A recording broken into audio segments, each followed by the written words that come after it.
twende ukasalishe. Twende ukasali. Twende baba. Twende adabu. Kuna adabu wewe.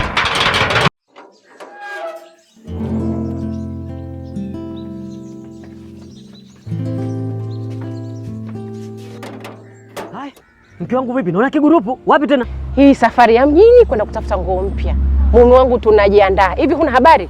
Buku Tatu wanafungua duka lao jipya la pili. Mpende Moli tarehe 11 mwezi wa 7. Hivi unavyotuona hivi tunaenda zetu kutafuta nguo mpya mume wangu. Kwa sababu utakuwa kuna mazawadi kem kama TV, simu na nyinginezo.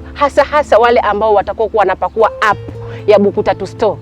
Watakuwa wanapewa zawadi kila mwezi. Haya, sasa na wewe bwana mkubwa, wewe naenda kujitafutia nguo mpya au? Katika mtoto aliyekuwa hana adabu ni huyu. Huyu hana adabu huyu. Wewe unajua mwanamume wewe kuchoka kwenye kwapa za dada zako. Tabia mbaya hiyo. Kushasali kwanza? Iko wapi swala yule? Iko wapi swala? Ina maana hujasali? Haya, sikiliza sasa mke wangu. Nyie nendeni. Huyu kwanza anakwenda kusali ndani. Lakini twende ukasalishe. Twende ukasali. Twende baba. Kuna adabu. Haya, sasa nyinyi nendeni.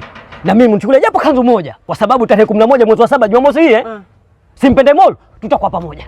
Sawa? Siwezi kukosa. Zawadi hizo? Sikosi.